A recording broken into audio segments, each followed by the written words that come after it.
It's appeared in a variety of albums.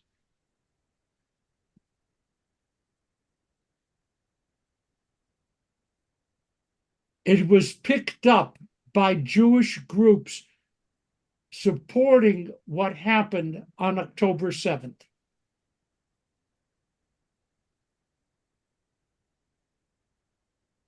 Creditor said the following: those who are using this song and these protests are misappropriating its message of love and support for Israel. I cannot accept its use by the protesters. Creditor, who has moved on, he used to be out here in California, is now scholar in residence for the Jewish Federation in New York. He is a big person, okay? He is furious at this misappropriation of his creation. I don't think there's much you can do about it, but he has been publicly, visibly shaken by what he considers a theft of intention by the Jewish supporters of what Hamas is doing. By the way, to make a statement like I just made is, can you just imagine that I just said that? Jewish supporters of Hamas. Okay. I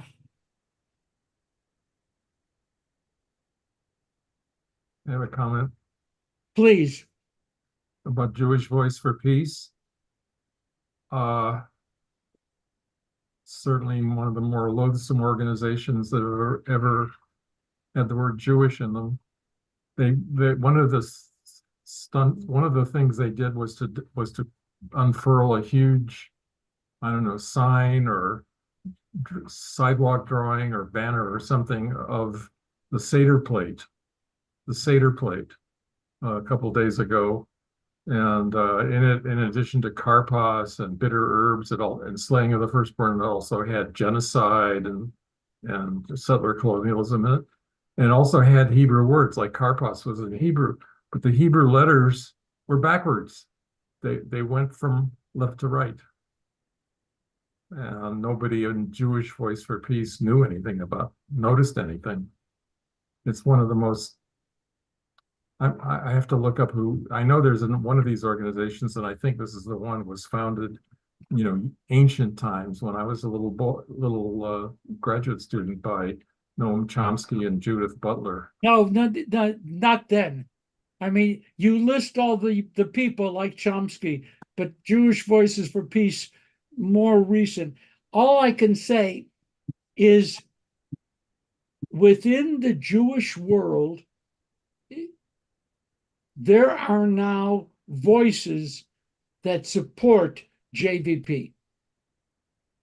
Whether it's Peter Beinart, others, they think that having a radical critique of Israel, of the Jewish people, by Jews is incredibly healthy and great.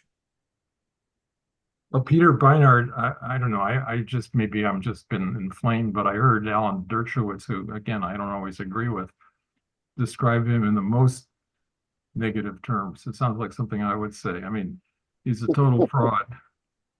If you listen to Alan Dershowitz knows all about Peter Beinart, and he says that he's just an opportunist. And if he wasn't an as a Jew, his academic career was a failure, his journalistic career was a failure, and the only way that this session, our precious hour every 2 weeks, is not intended for malicious slander, even though the particular target here deserves it. But it is not for that purpose.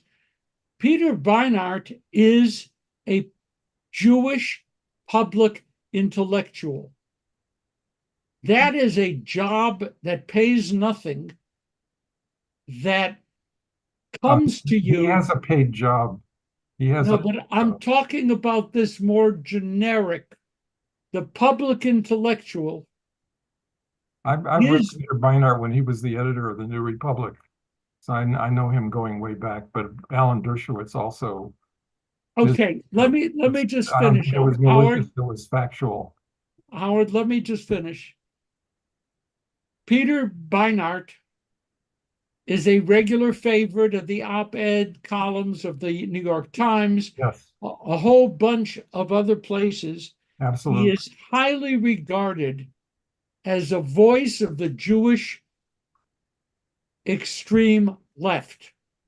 And he earned that role because of his writing, his speaking, and the fact that there are a number, a good number of Jewish people and non-Jewish who view his critiques favorably.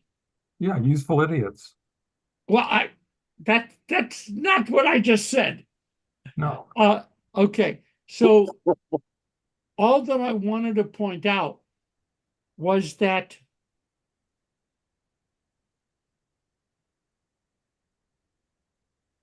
the Jewish community hasn't been this openly split.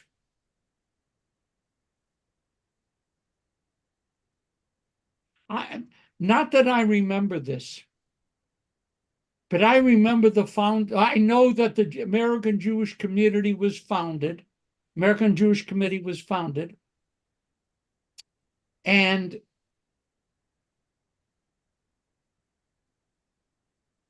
its founder and its organization turned strongly anti-Zionist as Israel came into being prior to 48. The split in the Jewish community between the German Jews of the American Jewish Committee and a bunch of the rest of us was horrible. To buy support from the American Jewish Committee as the state of Israel was coming into being, let's say 1950. Ben Gurion made a pact with the devil in which he basically turned over to the ultra-Orthodox religion in Israel, and then made a deal with the American Jewish Committee that Israeli Jews will stay out of American Jewish politics. And so the American Jewish Committee will stay out of Zionist politics. is that one deal with the devil, or I hear two? I'm sorry, I didn't hear you. I hear two deals with the devil. I don't know which There's two deals, one at that same time.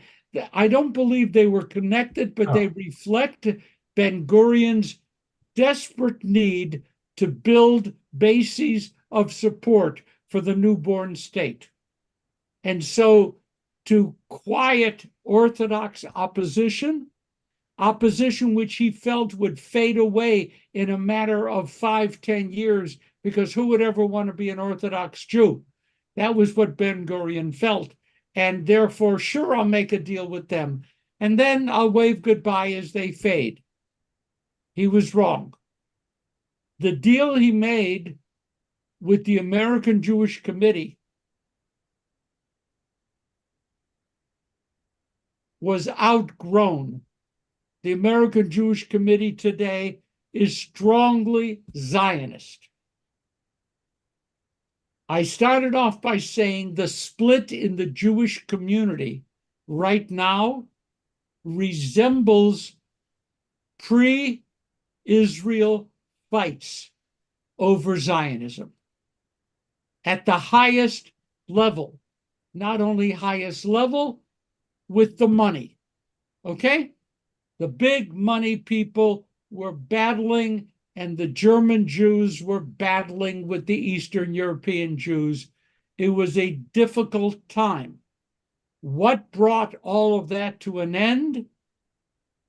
The Holocaust. I just said something ugly again.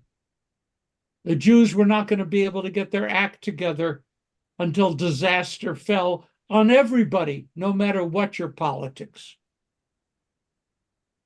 Today,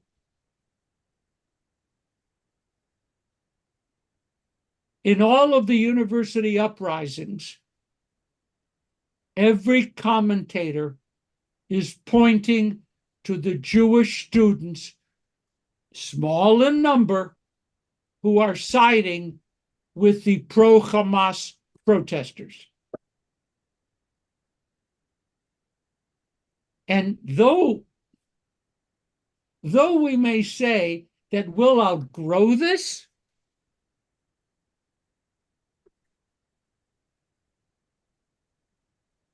who are these college students going to grow up to be, and what are they going to grow up to be in terms of being partners in the Jewish enterprise? The protests may end. This scares me. I'm going to quote something. Quote, I had been a college freshman at Columbia for only 6 weeks when October 7th took place. Typically, there is mourning after a massacre and a general feeling of grief and sorrow. Instead, I'm still quoting, at Columbia, there were chants in support of Hamas and the belief that Israel got what they deserved from the student body. 7 months later, I watched my classmates erecting tents on the Butler lawn. Early this morning, a group of protesters violently took over Hamilton Hall. But they did drive them out late last night. Continuing, right now, my campus is, to put it bluntly, a giant mess. This part we don't always know. Campus access has been restricted to students living in the 7 residential halls. I am a paying student, just like everyone else at the university, and I am currently restricted from my own campus, from the kosher dining halls, and any peace of mind. These rioters call themselves the Student Intifada and have been physically moving Jewish students or anyone who believes in Israel's right to exist away from the area. Not only do my friends and I feel unsafe walking near campus, but this is all happening a week before I'm taking final exams. How can I be expected to focus on classes when people are calling, whether they know it or not, for me to be killed, for me being me?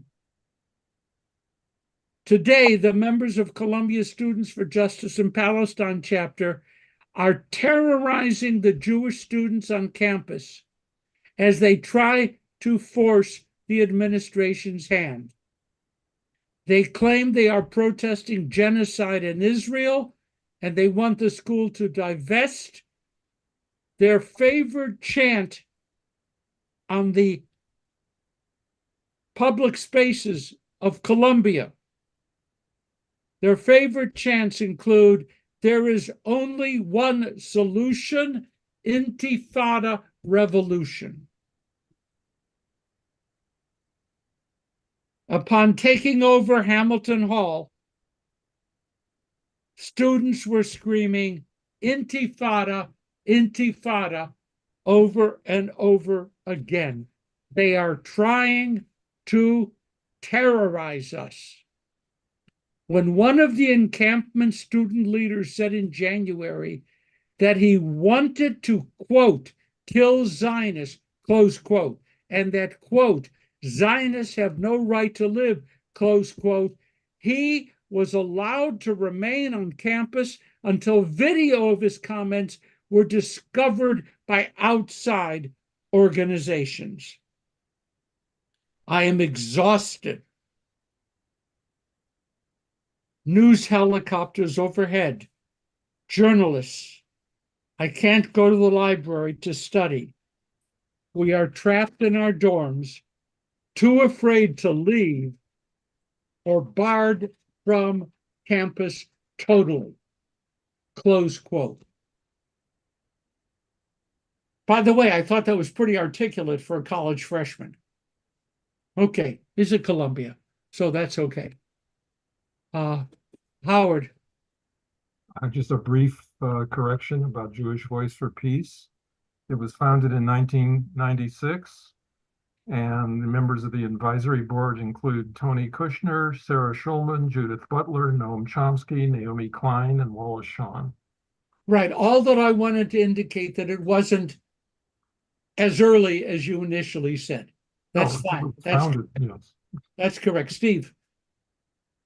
Why is it that the media doesn't correct or pick up on how backwards this is? They're calling for the destruction of Israel and the Jewish people. Israel has been attacked and is defending itself. They're not trying to kill all Arabs or all Muslims. They're not going after Lebanon. They're not going after Syria. They're not going after Jordan. They're not going after Egypt. They're not going after the Saudis. They're trying to protect themselves against people who are saying, we want to wipe you out. Now, which of those is genocide? And the media just quotes people and refuses to confront people with definitions, facts, or anything.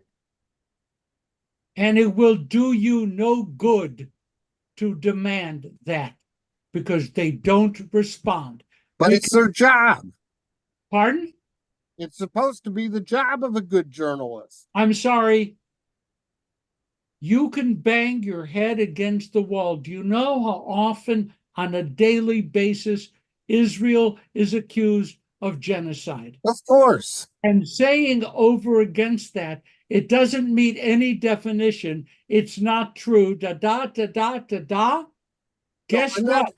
That doesn't matter. It's not that I'm saying it. It's that I am very disappointed, and this translates into current American politics as well, that there are no good journalists who will do other than quote two sides as if they're equivalent without any independent, factual investigation or challenging of what's being said. And that should be the job of a good journalist. Now, by the way, there was a funny thing going on yesterday. CNN was at Columbia on the quad, and they came across a Jewish journalism student. They grabbed her, and it was close to a kidnapping, and she has been on television for much of yesterday. And you know, the commentators were saying things like, I don't think they should make you take any more journalism classes. You've passed, you're in the field. She was strongly pro-Israel. She spoke beautifully. And she reported, I am surrounded, I can't move. And she did the whole thing as a journalism major who probably will base her career on what happened yesterday when she was trapped in a riot. I'm happy for her. And Steve, she is one who, in fact, did what you were suggesting. But anyway, so I'll support her. She's not on the nightly news. Well, she was on for a whole day, and I watched her. Nice Jewish girl. It was good. Okay, next. There are negotiations going on between the captured, arrested, or punished students and the students themselves and the university. This is fun. One of the things on the table put there by the students is that they're not going to back down off of their protests, though they were arrested, though they were, until the university guarantee that all record of their participation in the riots will be removed so that they will not be limited in their future job searches. No, totally oppose that. You know what, Steve? I would have bet on that. I would have bet on that. But I think that's akin to the guy who kills his parents, stands before the judge, and pleads for clemency because he's an orphan. Sums it all up. That's the problem. That's one of my favorite examples of people who really don't want to take any responsibility for what they do. Oh, you poor orphan person, we have to let you go. You don't have a father and mother. You just buried them. In the same Martin way, Luther King said you take responsibility. You sit in, you do it peacefully, but you take responsibility. The students don't want the anti-Israel protests following them into their post-university lives, and they're demanding that the universities expunge, I guess that's the term, reference to that, like suspended for 10 days because of illegal protest. They want that expunged. Then, in addition, I can't tell you how many, 1 million, no, more than a few, yes, foreign students who were protesting Israel and got involved in an altercation with the police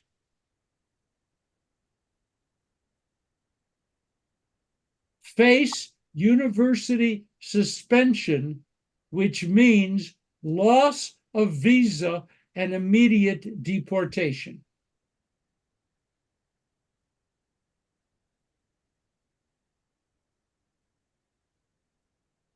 You want to believe that these students at our elite campuses are not total idiots.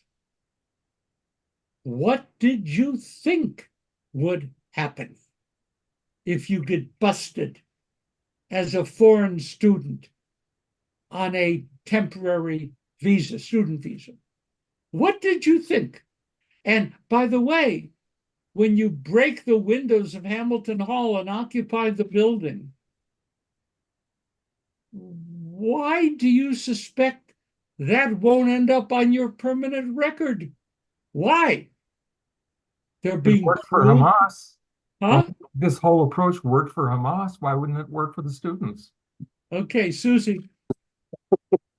I'm sorry, I'm ranting today. Today's bad. Go ahead. Unmute, Susie. You're muted, Susie. You can hear me now, right? Yes. Okay.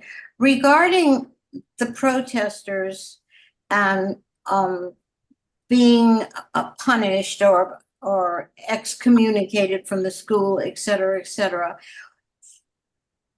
What happened to the school grounds having rules where you had to have a certain behavior when you were on the premises? Why can't they do this protesting, which some of them are doing, off the campus? And that they, when you sign in to go to school there, when you're accepted into there should be an updating of, in present times, of a commitment to being on the campus without causing any problem. If you want to cause a problem, go on the other side of the fence. That's how it should be. That can never be, Susie. The students, like everybody else, have a right to protest on their grounds. know that you don't have a right to That's not protest in my true. house. They can set rules and limits. Can and- I get a word in? No, I'll tell you what, I'll submit an email. You people will let me I'm talk. sorry, I'm sorry. Come on. They have a right on their campus where they live, where they study, to express political opinions, public protest on the public areas. You know that a whole bunch of people, and here, of course, the lawyers will answer, try to figure out the difference between freedom of speech and the need to protect the community. There are limitations on freedom of speech. And the students overwhelmingly refuse to accept those limitations. But they have every right to be protesting on their campuses. What they don't have a right is to yell, "Kill the Zionists," which happens. You know, They also don't have a right Okay, to let's decide Steve, where and when. Rabbi, It's a When they're much saying- narrower right. when they're saying ugly things, that's freedom of speech. Yes, I'm it is. saying Not that if always. you are on a campus, you're there for one reason, to learn, to get a degree, to better yourself, et cetera, et cetera. Where is it Susie, that an you're an education educator. includes Susie. protesting? You're an educator. You Right, gave a false description of what university life is about. University life is much more than just getting an education, learning who you are, choosing a future. It's learning the broad scale of culture, learning how to function in a society, learning how to test your rights and obligations. All that is part of the college experience. I agree. I No, agree, you but they didn't have say that. classes. They You have did. public policy classes. They have current No, events it's classes. not just in classes, Susie. It's living in the campus community. Risa, Well, I went to UCLA and we didn't do that. You asked a question about the foreign students. Why didn't they expect a consequence? Going to ask you a question. If you're in the military and wearing a uniform, can you protest against what the United States is doing and not expect a consequence? The answer is yes. wait. You are revealing my dirty laundry, right? No, I didn't say you did that. You did. I did do that. But I my question, protested the Vietnam War at the Washington Memorial wearing my Army uniform. yes. Okay? My question is, did you think about the consequences? And the answer is no. Why not? Because you were young and passionate. Now you're old and passionate. And the question of the consequences gets put aside when you are that kind of a person. That's why you did it. But I wasn't going to say you did it. And what happened to me? Well, you got called to the whatever the head It's called commanding general. commanding general, and he didn't send you to Vietnam because he didn't know how to replace you. I'm invaluable.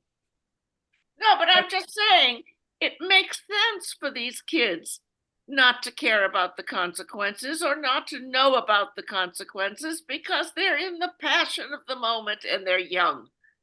Give them a Not break. an Okay, excuse. Brad. Give them a break. Yeah, I mean, Oh boy, am I getting you know- beaten up today? Okay, Brad. no, I mean, I agree to a certain extent with Risa. But I think they have to suffer the consequences of what they did. What really troubles me more than the behavior of the students is the behavior of the adults whether that be the teachers, the other adults who were present, Administrators. the administrators, the outside agitators. I mean, I was watching a bit of CNN last night. I saw people being arrested. None of them looked like they were at student age. So I'm not sure what the composition of the groups are, but I think there has to be discipline taken against the professors who were encouraging this behavior, and about the lax attitude of the administrators who let this go on longer than it should have gone on. Amen. I just totally agree. I totally agree.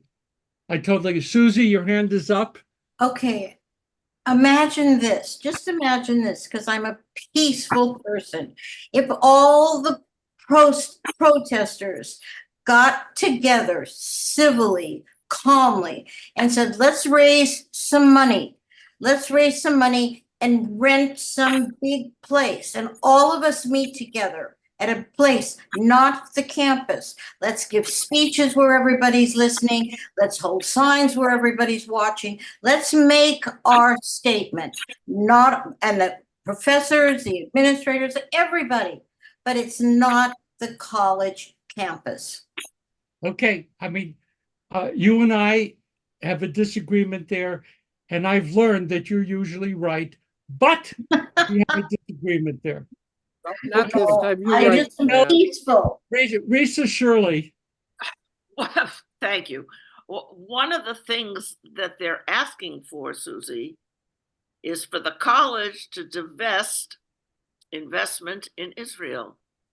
So that puts them on the campus. Now, how the adults respond to that? Brown yesterday announced that they will divest in order to appease the protesters. let me do That's more than a anything else. mild correction. Brown agreed to open a pattern of negotiations with the protesters, leading to a university committee meeting, leading to a board meeting. It could be a process that eventually the university board will have to vote on, but they did not agree up front to divest. They agreed up front to stop taking money from XYZ that the protesters demanded. Right, they have a small group of companies and institutions. 11 that is far different than a broad BDS resolution. Okay, we're going to move on. And you know what's fun? We respect each other. We share with each other. And we're ready to sink our teeth into each other's throats, but lovingly. Lovingly. Okay, now, somebody once said to me,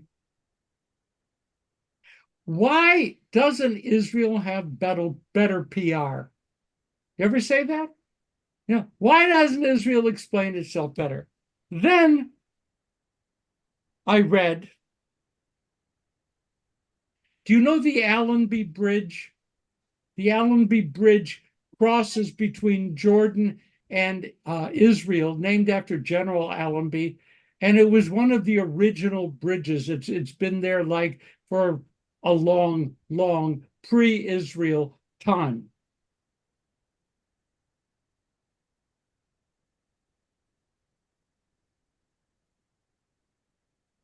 A group of Jews, presumably settlers, but I'm going to have to say presumably, I don't have that as a fact,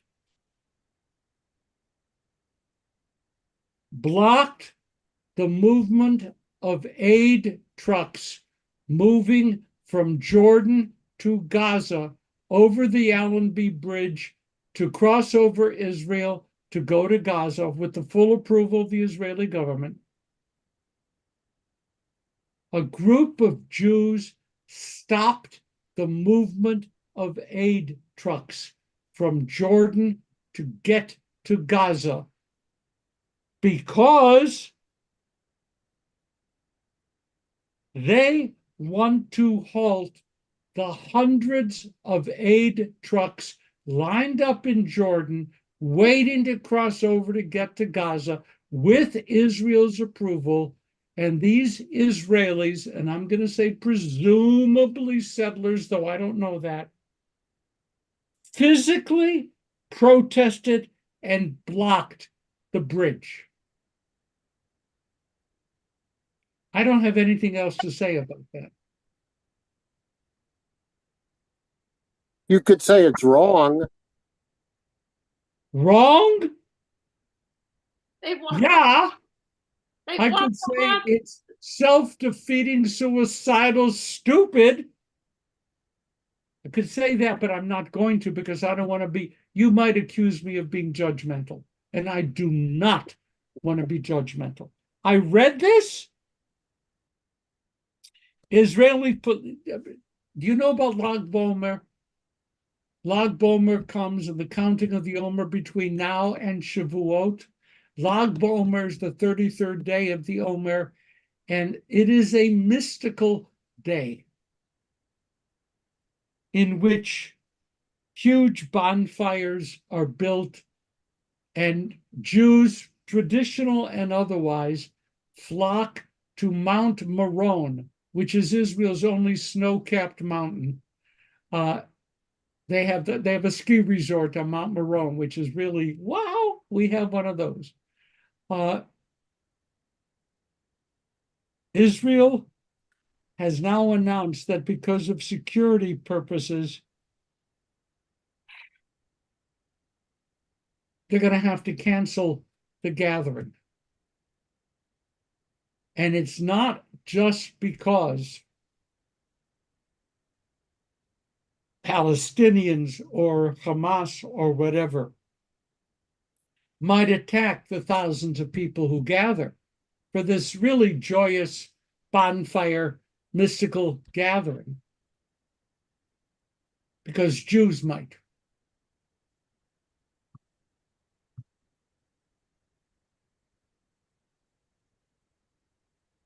Jews might.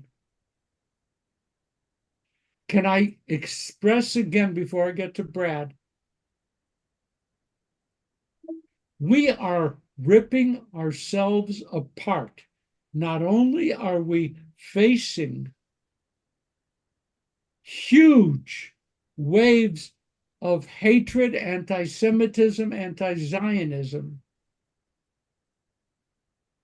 but we have not yet learned how to control the vipers in our own nest. And until we do, we're gonna, this is not a good time, folks. This is not a good time. Brad. Yeah, Rabbi, time is running out, and I wanted to ask you about the ceasefire offer that's on the table by Israel with the hostage exchange. And what do you think? Where do you think that's going? Hostages. And well, there is. No, they're I not mean, hostages. They're prisoners. Okay, I'm Howard. Let me Words speak. matter. I mean, Words matter. Howard, you've had plenty of opportunity to speak. Let me ask my question to the rabbi. So, Rabbi, where do you think this is going? And do you think that there is a likelihood that this could happen? And will this quell some of the angst that's going on, not only in this country, but around the world? Yes, yes, no, maybe, and probably. Brad, one thing that I've learned by being an observer and a byline, sidewise participant in the political process in Israel is that it is standard in Middle Eastern negotiations to struggle hard to reach a compromise and when the deal is about to be struck, to be told, now I have further demands. This is normative. And of course, US diplomats know that. Stanley isn't the only one who knows that. But when you get to the point of closing a deal, you will find among your Middle Eastern interlocutors more demands on the table than you knew existed. In other words, the process of negotiation in the Middle East does not end with an agreement. So that's, forgive me, but that's that's an important thing to hold in mind. Number two, they have been near ceasefire agreements before. Near, president says in another few weeks, this says this, it fell through. Next, those of you who have been studying with me for a while know that I brilliantly projected that Ben-Gvir and Smotrich were going to destroy the Israeli government. And you people said, who are they? And, okay, no one knew who they were. Smotrich has now declared that if Israel agrees to this offer, he will bring the government down. Oh my gosh. So if the government, I don't do diplomacy. You know me, too big of a mouth. If the agreement is signed and Smotrich pulls his rather small party out of the government falls, who's going to follow through on the agreement? There's then no Israeli government. Brad, am I pointing to the complexity of what's happening here? I mean, Smotrich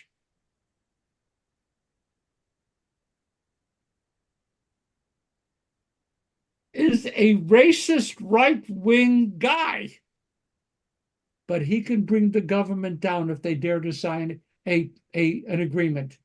Now, Israel has been saying all along that it needed 30, 40, 50, whatever it was, hostages in the deal. Over the last months, that number has been sliced and diced by Hamas. They don't offer more. They're demanding that they give less.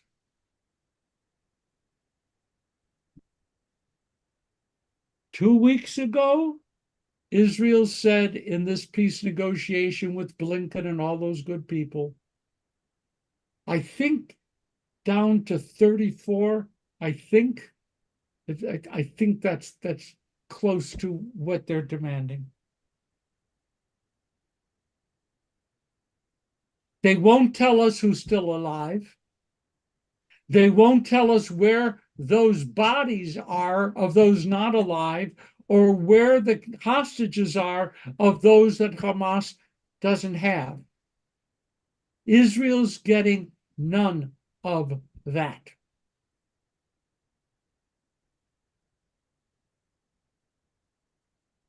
But they could be getting 34 hostages released. But Israel has agreed to these terms, have they not?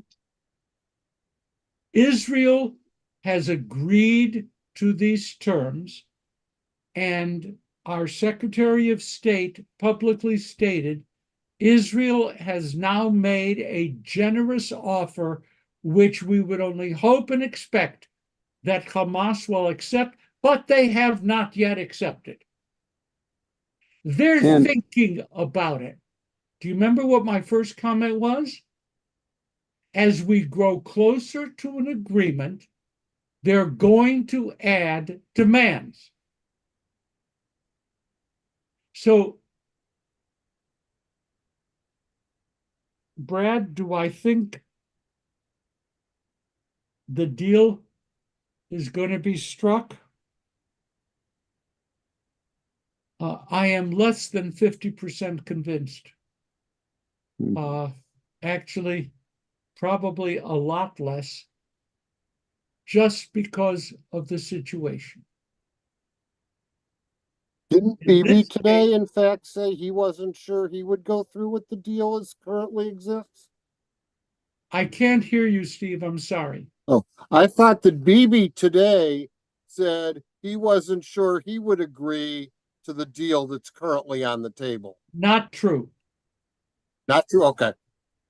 What Bibi said is just because we accept the deal does not mean that we are not going to invade Rafah. Okay. And that's not in the deal. So, thus, we have new topics for the negotiators. And so it goes. I am not sanguine. I am hopeful. I would love it. If Bibi the said, deal is a complete ceasefire, how is it not in the deal? please don't give words that I haven't spoken. The word complete and ceasefire are not explained in what I just said. Ceasefire is explained. It is not permanent, and it has a staging to it. And beyond that, believe me, not only do I not know, but it's changing. It'll be changing until somebody officially signs. But then if the government falls, it doesn't matter. So Is, I would like to end with Rabbi, can I just ask real quick? Do you think sure. Hamas is under any pressure from outside parties to conclude this deal? I mean, we know we're pressuring Israel. What about Hamas? Are they being pressured? Brad, that's such a good question, and there are pressures. There are pressures from the Gulf states to drive the Hamas leaders out if they don't reach a ceasefire agreement with Israel. That's been publicly stated.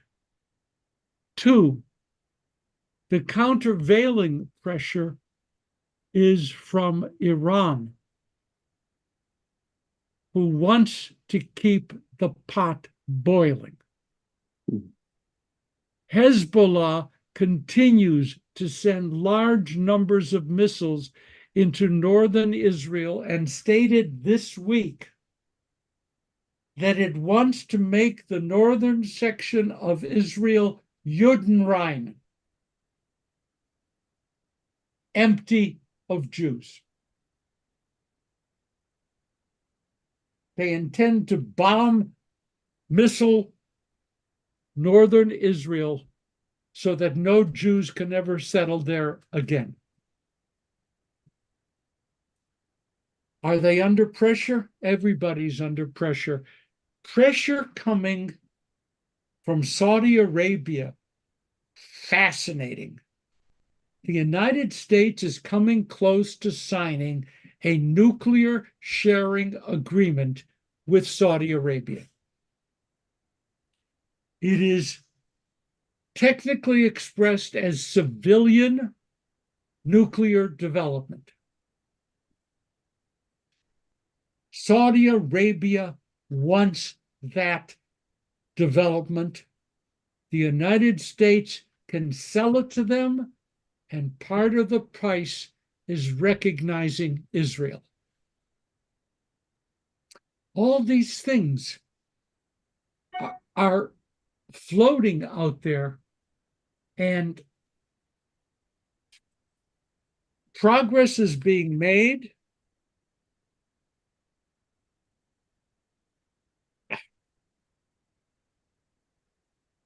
I have so much more, we're not going to do it.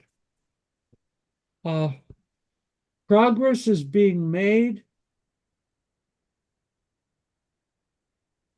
The Israeli government bought a little bit of extra time by surviving the Iranian attack. Bibi was strengthened by that. That's fading. But Israel has no organized pressure group demanding the fall of the government. There are now individuals. There are now the Saturday night protests. But as of this moment, it's not an overwhelming wave of demand that Bibi stepped down. It's not just the bad guys who are exercising leverage about the Jewish future. Bad guys meaning outside of Israel. It's the bad guys inside of Israel.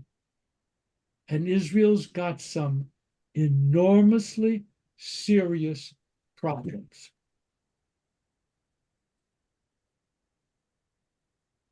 We have every reason to expect that the calendar is going to present opportunities for announcements. Israel Independence Day is coming up. I'm just going to let that one sit. If you're an embattled prime minister and your country is celebrating its Independence Day, what a better time to announce good news. David, you're saying no? Oh, I'm sorry, Rodney. Rodney, you're saying no. You were shaking your head no. Oh, something else was going on. I'm sorry. You were shaking your head no, and I felt oppressed. Okay. I'm going to let anyone who wants to say something briefly speak, and then we're going to close this difficult session. Anyone have anything you'd like to offer? Brief, a line, Yeah. a word. Brief, Doris. Yeah.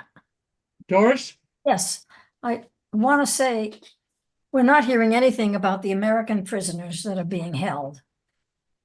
Yes. Not a word is being said about them. Yes. Are we doing anything to get them back? I don't think so. Stanley doesn't know, but I could well imagine that our Secretary of State has them on the list. Doris, I would be shocked if they would not be in the group being released. I hope you're right. I would be shocked and disappointed. Anyone else want to say something? Okay, folks,